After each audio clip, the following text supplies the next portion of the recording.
শুকনো লঙ্কা, পেঁয়াজ, তেজপাতা, এখানে আছে আদা রসুন বাটা, লঙ্কা গুঁড়ো, হলুদ গুঁড়ো রয়েছে, সেদ্ধ করে এঁচোড়, আলু ভেজে রেখেছি। এঁচোড় আর চিকেন কীভাবে রান্না করে সেটাই আজকে তোমাদেরকে দেখাচ্ছি আমি। তোমরাও রান্না করে দেখবে কীরকম লাগে। প্রথমে কড়াইতে সরষের তেল দিয়ে দিলাম।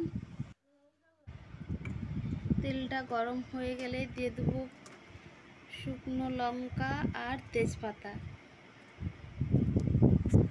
একটু সময় লাগছে, কেননা ক্যামেরা ধরার কেউ নেই, তো আমি এক হাতে ক্যামেরা ধরছি আর রান্না করছি। প্লিজ কেউ কিছু মনে করো না, একটু সময় লাগছে। শুকনো লঙ্কা আর তেজপাতা দিয়ে দিলাম।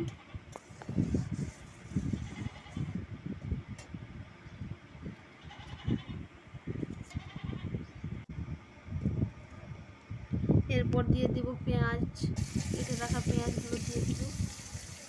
পেঁয়াজ দেওয়ার পর পেঁয়াজটাকে একটু লাল লাল করে ভেজে নেওয়ার পর তারপর দিয়ে দেবো আদা রসুন বাটা। পেঁয়াজগুলো ভাজা হচ্ছে, দেখতে থাকো বন্ধু আমি কিভাবে আজকে এঁচোড় চিকেন রান্না করি। এই প্রথম আমি এঁচোড় আর চিকেন রান্না করছি, তোমরাও রান্না করে দেখো বন্ধু। পেঁয়াজগুলো লাল লাল ভেজে নিয়েছি, নেওয়ার পর দিয়ে দিলাম আদা রসুন বাটা। আদা রসুন বাটাটা দিয়ে কিছুক্ষণ নেড়ে চেড়ে তারপরে দিয়ে দিব হচ্ছে লঙ্কা হলুদ গুঁড়ো পেস্ট করা ছিল সেটা দিয়ে দেব। কার কার বাড়িতে এঁচোড় চিকেন রান্না হয়েছিল আমাকে কমেন্ট করে অবশ্যই জানিও। লঙ্কা হলুদ গুঁড়ো পেস্ট করে রেখেছিলাম সেটা দিয়ে দিলাম। এবার ভালো করে একটু কষিয়ে নেব, নেড়ে চেড়ে তারপরে একটু দিয়ে দেবো জল। মশলার গায়ে তেল ছেড়ে আসলে দিয়ে দেবো এবারে চিকেনটা দিয়ে ভালো করে নেড়ে চেড়ে পরিমাণ মতো নুন দিয়ে দেবো।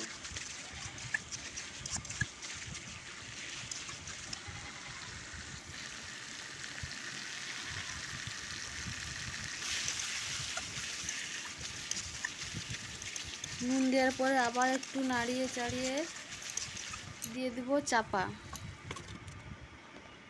চাপাটা দিলাম, একটু তাড়াতাড়ি সেদ্ধ হবে আর কি। চাপাটা খুলে দিয়ে আর একটু নেড়ে দিলাম, নেড়ে চেড়ে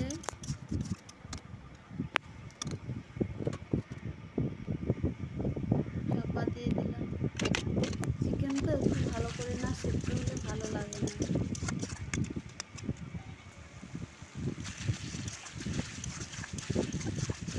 আবার একটু নাড়িয়ে নিলাম, নেড়ে চেড়ে যাতে না বসে যায় সেজন্য নাড়ছি নেড়ে নেড়ে। তারপরে দিয়ে দিলাম আলু আর সিদ্ধ করে রাখা এঁচোড়। আলু এঁচোড় ভালো করে কষিয়ে তারপর দিয়ে দিলাম একটু চাপাটা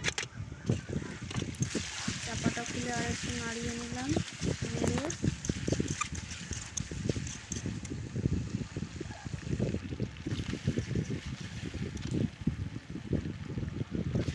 আলুটাও সেদ্ধ হয়ে গেছে, সেদ্ধ করে রাখাই ছিল। এরপর দিয়ে দিলাম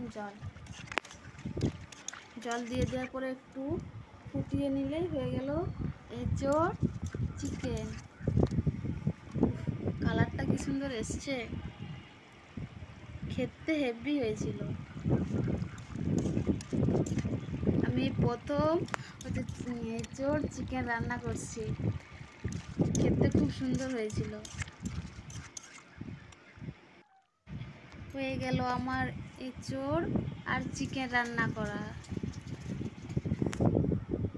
বন্ধুরা তোমরাও রান্না করে খাবে, দিয়ে আমাকে কমেন্ট করে জানাবে কীরকম লাগলো। আমার তো খেতে দারুণ লেগেছে।